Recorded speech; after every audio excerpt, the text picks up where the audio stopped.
Hello everyone, Bob here. Today I'm going to talk about the 1996 horror film Scream.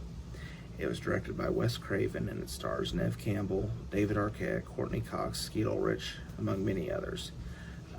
It was released wide on December 20th of that year, and it is rated R. The reason I chose this film today to talk about is because yesterday evening my wife and I attended a screening of it at one of our local theaters, and being that I was still relatively young in the 90s, I think I said in my Jason X review that it was the first R-rated movie I saw in the theater. And that was the first time I saw this film in the theater, and I thought it would be a perfect time to talk about it. The film Scream is made for people like me. With all the horror references in it, it's very much a throwback to the slasher movie of the late 70s and early 80s, and that's great. Basic plot of this movie is that there's this young girl named Sydney Prescott, and her mother was murdered almost a year before the film takes place, and she is the main target of this killer, and this killer has targeted a couple other victims, and he calls them and gets them all riled up and terrified before he actually strikes, and that's where the what's your favorite scary movie part comes in. This is a film that cries out for a new remaster, a new release on Blu-ray, or fingers crossed 4K, because the current Blu-ray, it suffers from edge enhancement and compression artifacts, especially at the beginning with the scenes with Drew Barrymore. It's kind of disappointing that this is the only release and it's rapidly approaching 10 years old.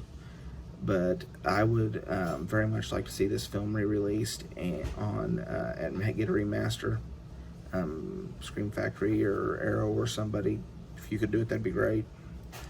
But the audio and everything else is great on the other release. It's just the video, I know on some review sites it gets good ratings, and there are parts of this film that look really good on Blu-ray, but there's also parts that look pretty bad, and it's one of those things that I wish the film would get the treatment it deserves.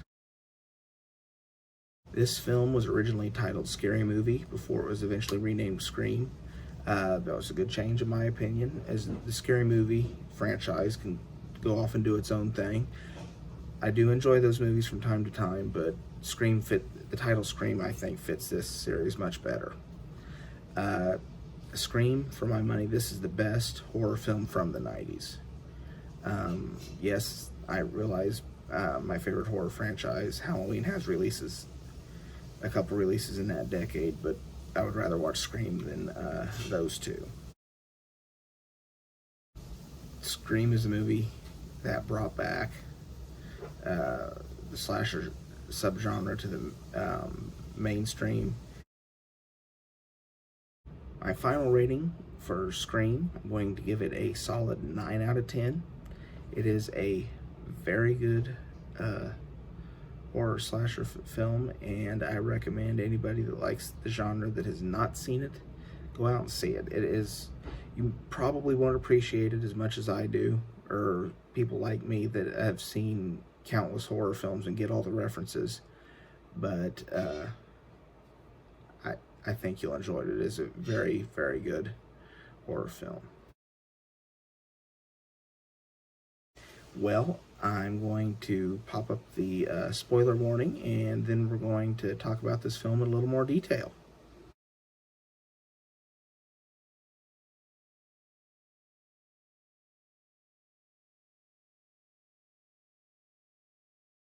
Okay guys, my favorite part of Scream has to be all of the references. Whether it's Wes Craven wearing the Freddy Krueger getup, being a janitor named Fred, Rose McGowan's character of Tatum incorrectly stating that it sounded like something from a Wes Carpenter flick.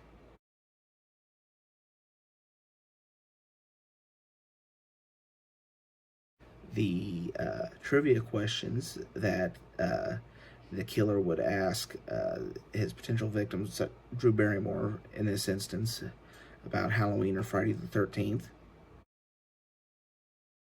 Or if it's Randy's rules that you need to follow in order to successfully survive a horror film.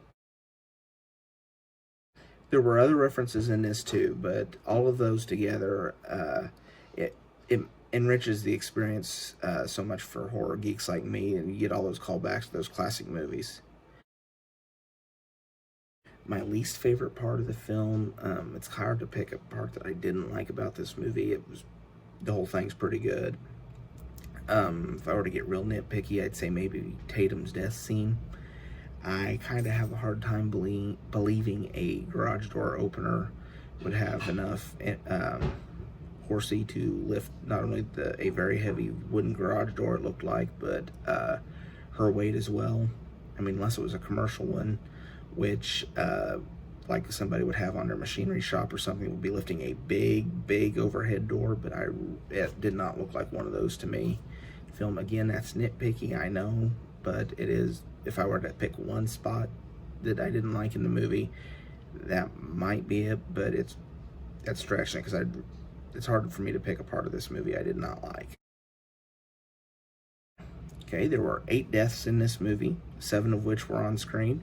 That counts Maureen Prescott. She is the one off-screen death that is referenced several times, but you don't actually see it.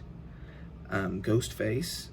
Now, there are 2 killers that pose as Ghostface, Billy Loomis and Stu Macher. And it's never really clear. I mean, you can kind of figure out which one kills certain ones, but there's still a little bit of gray area as to, just like Henry Winkler's death. It's never really clear which one of them actually did that. So, I mean, it's kind of hard to split them out that way, so I'm counting them all as Ghostface kills.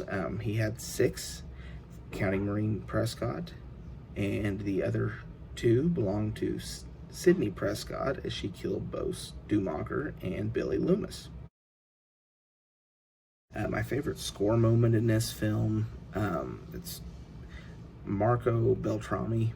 I apologize if I said that incorrectly. I'm not very good at enunciating some of these names. He did he wrote a wonderful score for this film, and it's hard to pick one moment, but I did like the vocals in this, not the parts where they had songs, but like when Sydney's on the phone with her friend Tatum before she's attacked for the first time, and you hear there's like a female voice. It's not really saying anything, but that's probably my favorite part of this, the score for this film, and any of them in the franchise. It is repeated in the other films in this franchise, so that's almost like it's this series' trademark theme, I guess. Like I said earlier, this, in my opinion, is the best horror film from the 90s. I watch it now. It does have a very 90s feel to it, whether it's the source music they use in the film, or the way the kids dressed, or just kind of the way they talk. It is dated in that regard, but overall, the film still holds up very well to this day. That's all I've got for this episode. Thank you so much for watching. If you enjoyed this video, please give it a like. Please consider subscribing to this channel. Follow me on Facebook or Twitter. Just search for Bob the Film Guy. And for now, this is Bob, signing off.